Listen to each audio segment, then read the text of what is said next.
In the early 1950s, the skies over Mig Alley in Korea became the ultimate proving ground for the first generation of jet fighters. At the center of this high-stakes aerial theater was the North American F-86 Sabre. With its sleek, swept-wing design and combat-proven reliability, the Sabre was the undisputed star of the Western world's arsenal. It was the plane that gave Allied pilots the edge they needed to match the Soviet-built MiG-15 in deadly dogfights at 40,000 feet. For the United States, the F-86 was not just a fighter, it was a symbol of technological dominance. Down in the Southern Hemisphere, the Royal Australian Air Force, RAAF, was watching the Korean conflict with intense interest. Australia found itself at a strategic crossroads. Their current frontline jet, the British Gloucester Meteor, was already showing its age against the faster, more agile MiGs. To protect its vast borders and fulfill its obligations in Southeast Asia, Australia needed a world beater, a fighter that could dominate the sky for the next decade. The logical choice would have been to simply buy the American F-86F off the shelf. It was a proven platform, logistics were established, and it was ready for delivery. However, the Australians had a different vision. They didn't just want a great airplane. They wanted the best version of that airplane possible. The Commonwealth Aircraft Corporation, CAC, based in Melbourne, proposed a move that was as arrogant as it was ambitious. They would take the American legend and re-engineer it from the inside out. The decision to license-build the Sabre in Australia was not about saving money. It was about national pride and engineering excellence. The CAC engineers looked at the American blueprints and saw potential that had not yet been tapped. While the U.S.-built Sabres were powered by the General Electric J47 engine, the Australians were eyeing a different heart, a British powerhouse that promised to transform the Sabre from a thoroughbred into a monster. This was the birth of a project that would push Australian aerospace engineering to its absolute limits. The RAAF wasn't interested in being a junior partner to the American military-industrial complex. They wanted a fighter that could outclimb, outrun, and outgun anything the Americans were flying at the time.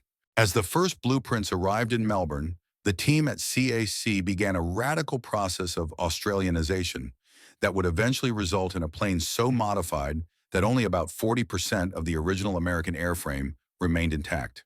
The shadow of the F-86 was large, but the Australians were about to step out from under it and create a masterpiece of their own. The decision to improve the Sabre was one thing, but the execution was a monumental engineering gamble. The secret sauce that the Australians proposed was the replacement of the standard American General Electric J47 engine with the Rolls-Royce Avon RA7. At the time, the Avon was the pinnacle of British jet engine technology, originally designed for the massive English Electric Canberra bomber. It was a beast of an engine, capable of producing significantly more thrust than its American counterpart. But it came with a massive catch. It was never intended to fit inside the slender, needle-like fuselage of a Sabre. When the engineers at the Commonwealth Aircraft Corporation, CAC, began comparing the blueprints, they realized they weren't just looking at a simple engine swap. They were looking at a fundamental structural crisis. The Avon engine was larger in diameter, longer, and required a vastly different volume of airflow to function. To make this British heart beat inside the American body, the CAC team had to perform what can only be described as radical reconstructive surgery on a legend. The first major hurdle was the air intake. The Avon was an air-hungry engine. The original F-86 intake was simply too small to feed the British turbine the oxygen it needed to generate its massive power. To solve this, the Australian engineers had to widen the nose intake significantly, giving the CAC Sabre its distinctive, slightly gaping mouth compared to the sleeker American version. But the modifications didn't stop at the nose. Because the Avon engine was shorter but wider than the J47, the entire internal layout of the aircraft had to be gutted. The fuselage was essentially split in two. To accommodate the new engine's dimensions and its different center of gravity, the CAC team had to insert a spacer and redesign roughly 60% of the airframe's internal structure. This wasn't a kit car assembly. This was a complete reimagining of the aircraft's physics. Furthermore, the Avon engine's weight and power output necessitated a complete overhaul of the fuel system and the cooling ducts. The Australians had to move the gearbox and accessories, relocate the fuel tanks, and strengthen the wing roots to handle the increased stresses of high-speed maneuvers powered by the massive British turbine. It was a jigsaw puzzle of epic proportions, where every piece had to be custom machined in Melbourne to tolerances that were, at the time, at the cutting edge of global aviation.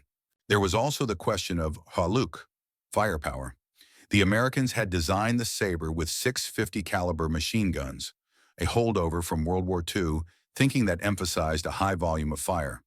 The Australians, however, looked at the lessons of the early jet age and realized that at near supersonic speeds, you don't need more bullets. You need bigger ones. They scrapped the 6 machine guns and carved out space for 2 massive 30mm Avon cannons. This change alone required a total redesign of the nose bay and the spent casing ejection ports, as the vibration and recoil of 30mm shells could literally shake a lesser airframe apart. By the time the prototype was ready, the Avon Sabre was no longer a North American F-86. It was a hybrid, a unique breed of fighter that possessed the grace of American aerodynamics and the raw, unbridled muscle of British engineering, all stitched together by Australian ingenuity. It was a Super Sabre before North American aviation had even coined the term for their own next-generation jets. The engineers at CAC had successfully performed the transplant. Now it was time to see if this monster could fly. By the time the first CAC CA-27 Sabre roared off the tarmac at Avalon Airfield in 1953, the aviation world realized that Australia hadn't just built a modified F-86, they had created an entirely new class of interceptor. When the throttle was pushed forward, the Avon heart delivered its promise, a staggering 50% increase in thrust over the original American J-47 engine. The results were immediate and undeniable. The CAC Sabre didn't just fly, it surged. In the world of aerial dogfighting, energy is everything. Because the Avon engine was lighter yet far more powerful than the American power plant, the CAC Sabre possessed a thrust-to-weight ratio that left the US-built F-86F in the dust. The Australian variant could climb to 45,000 feet in nearly half the time it took its American counterpart. For a pilot, this meant the ability to dictate the terms of engagement, choosing when to dive into a fight and having the raw power to zoom climb away from trouble, a feat the original Sabre often struggled to do against the lightweight MiG-15. But the most terrifying upgrade wasn't the speed, it was the punch. The Americans had stuck with 650 caliber machine guns, which relied on a hail of lead to disable an enemy. However, the Australians knew that in the high-speed jet age, a pilot might only get a fraction of a second to put sights on a target. To solve this, the CAC Sabre was armed with 2 30mm Avon cannons. One hit from a 30mm high-explosive shell was often enough to vaporize a wing spar or shatter an engine block. During live-fire trials, the recoil of these cannons was so intense that it initially caused structural cracks in the nose, a problem the CAC engineers solved by reinforcing the fuselage with heavy-duty skinning. This turned the Sabre from a stinger into a sledgehammer. U.S. Air Force exchange pilots who got behind the stick of an Australian Sabre were reportedly stunned. They described it as a Sabre on steroids, a plane that handled with the same legendary sweetness as the original, but possessed a terrifying instantaneous acceleration. In terms of raw statistics, the CAC Sabre pushed the airframe to its absolute limit. While the original F-86 was a subsonic aircraft that could only break the sound barrier in a dive, the Avon-powered version flirted with Mach 1 even in level flight under certain conditions. It remained the highest-performing variant of the Sabre family ever produced. The Americans had provided the skeleton, but the Australians had provided the muscle and the teeth. For a brief, shining moment in the mid-1950s, a small factory in Melbourne was producing the finest air superiority fighter in the Western world, proving that when it came to engineering, the diggers didn't just follow the leader. They overshot them at Mach 095. To the pilots of the Royal Australian Air Force, RAAF, the CAC Sabre, or the Avon Sabre, as it was affectionately known, was more than just a piece of military hardware. It was a revelation. While the American F-86 was already celebrated for its excellent handling characteristics, the Australian version added a layer of visceral power that transformed the flying experience into something almost predatory. Stepping into the cockpit, A pilot was greeted by the familiar ergonomic layout of the North American design, but the moment the engine was ignited, the difference became clear. The Rolls-Royce Avon didn't just hum, it gave a characteristic, low-frequency growl that vibrated through the pilot's seat. On takeoff, the acceleration was so brisk that many pilots, accustomed to the sluggishness of earlier jets like the Meteor, were caught off guard by how quickly the V-speeds were met. The Avon Sabre didn't require a long, desperate run down the strip. It leaped into the air, hungry for altitude. In the air, the aircraft was described as harmonious. The CAC engineers had meticulously balanced the increased weight of the 30mm cannons and the larger engine with a modified hydraulic boost system for the flight controls. The result was a fighter that responded to the lightest touch. Pilots often remarked that the Sabre felt less like an external machine and more like an extension of their own bodies. In a dogfight, where G-loading and turn rates decide who lives and who dies, the Avon Sabre was a dream. The extra thrust allowed pilots to maintain higher energy levels during sustained turns, a critical advantage that meant they could stay on an opponent's tail long after an American-built Sabre would have bled off its airspeed and fallen out of the sky.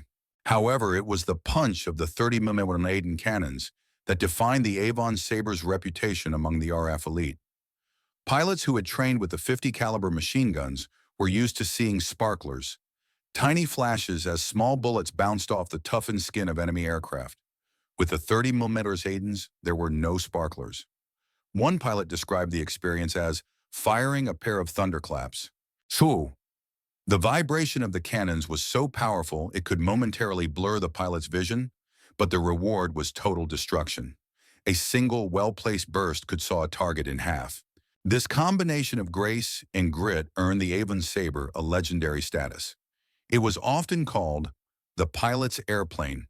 It was forgiving enough for a new jet pilot, yet possessed a nasty streak that an expert could exploit to outmaneuver almost any contemporary. Even as newer, faster jets began to appear on the horizon, the men who flew the CAC Sabre looked at their mounts with a fierce, protective pride.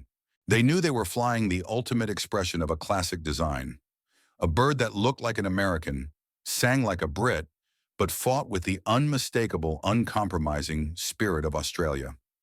While the CAC Sabre was born out of a desire for national excellence, its true test came in the sweltering, humid skies of Southeast Asia. By the late 1950s and early 1960s, the Cold War was heating up in the Pacific, and Australia found itself on the front line of regional stability. The Avon Sabre became the primary tool of Australian diplomacy and deterrence, stationed at RAAF Butterworth in Malaya and later at Ubon in Thailand. In these tropical theaters, the Australian engineered fighter would earn the wary respect of both allies and potential adversaries. During the Malayan emergency and the subsequent confrontasi, Indonesian confrontation, the presence of RAAF Sabres acted as a powerful force multiplier. Although the Sabres were primarily interceptors, they were adapted for ground attack roles, strafing insurgent camps with their devastating 30mm cannons. But it was in the air-to-air arena that they truly shone. Stationed just a stone's throw from Indonesian territory, the RAAF pilots often found themselves in shadow boxing matches with Indonesian MiGs. The Avon Sabre's superior climb rate and high-altitude performance meant that the RAAF could maintain a top cover that was nearly impossible to bypass, effectively discouraging a full-scale aerial escalation. One of the most fascinating chapters of the CAC Sabre story took place at Ubon Air Base in Thailand during the mid-1960s. As the Vietnam War began to intensify, the RAAF deployed No. 79 Squadron to defend Thailand against potential incursions. Here, the Aussie Sabres operated alongside the cutting edge of the United States Air Force. It was a surreal sight. The aging but highly refined Australian Sabres parked on the same tarmacs as the massive supersonic American F-4 Phantoms and F-105 Thunder Chiefs. The Americans, initially dismissive of what they viewed as a Korean-era relic, soon had their eyes open. In joint training exercises, the RAAF pilots used the Avon Sabre's agility to embarrass the much faster American jets. In the tight, twisting dogfights of the telephone booth, the closed-in combat arena, the Phantoms, which lacked internal cannons at the time and suffered from poor maneuverability at low speeds, were repeatedly gunned by the nimble Sabres. The Australian pilots leveraged the Avon engine's instantaneous throttle response to lure the heavy American jets into energy traps, proving that in a dogfight, a sharp knife in the hands of a master is more dangerous than a heavy broadsword. Furthermore, the Australians introduced another innovation to their Sabres in the early 60s, the Sidewinder missile. By integrating the AIM-9 Sidewinder onto the Avon Sabre, the RAAF created a truly lethal hybrid, a jet with the turning circle of a classic fighter in the fire-and-forget lethality of the missile age. This upgrade allowed the Sabre to remain a credible threat even against Mach 2 capable aircraft. The U-Bahn Ghosts, as the squadron was sometimes called, never saw direct combat against North Vietnamese MiGs, but their presence was a vital deterrent.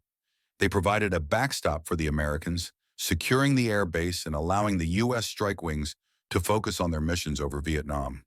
The CAC Sabre's service in Southeast Asia was a masterclass in reliability. While the sophisticated American jets struggled with the salt air and tropical humidity, the rugged, over-engineered Australian Sabres maintained incredibly high mission readiness rates. They were the silent sentinels, proving that Australian engineering wasn't just about raw power, no con la vesu ben bi, it was also about durability in the toughest environments on Earth. By the late 1960s, the world of aviation was moving at a pace that seemed to break the sound barrier every other year. The arrival of the Century Series fighters and the French-built Mirage III, capable of Mach 2 speeds, signaled that the era of the subsonic dogfighter was drawing to a close. Despite its incredible Avon heart and its 30mm claws, the CAC Sabre was finally beginning to show its age. The RAF began the transition to the needle-nosed Mirage, and the Sabres were gradually withdrawn from frontline service. However, the story of the Australian Sabre did not end in a scrap heap or a museum. In a brilliant move of aviation diplomacy, the Australian government decided to use these still formidable machines to strengthen regional security. Between 1969 and 1978, dozens of refurbished CAC Sabres were gifted to the Royal Malaysian Air Force, ARMAF, and the Indonesian Air Force, TNI AU. For these nations, the gift was transformative. The CAC Sabre became the cornerstone of their modern air defense, providing a level of sophistication and firepower that they could not have otherwise afforded. Australian technicians and pilots stayed on to train their neighbors, fostering a unique mateship of the skies that helped stabilize Southeast Asia during some of its most turbulent decades. The legacy of the CAC Sabre is a testament to a period when Australia dared to be more than just a customer of the great powers. It remains the most successful jet fighter program in the nation's history. While the original North American F-86 is remembered as a classic, the CAC CA-27 is remembered as a masterpiece. It proved that a medium-sized power could take a world-class design and, through sheer engineering grit, make it better, faster, and deadlier. Today, if you visit the RAAF Museum at Point Cook or Temora, you might see one of the few remaining Sabres still in airworthy condition. When the engine starts, that low, guttural growl of the Rolls-Royce Avon still sends shivers down the spines of those who know its history. It doesn't sound like a modern jet. It sounds like a mechanical predator from a golden age. The CAC Sabre story is the ultimate answer to the question of why a country should invest in its own engineering. It taught the Australian aerospace industry how to integrate complex systems, how to redesign structural airframes, and how to push the limits of physics. It proved that in the high-stakes game of aerial warfare, a little Aussie ingenuity could take an American legend and turn it into a world beater. The Americans may have provided the spark, and the British provided the fuel, but it was the Australians who forged the flame. The Avon Sabre remains a symbol of a time when the junior partner from the South Pacific didn't just join the race, they took the lead.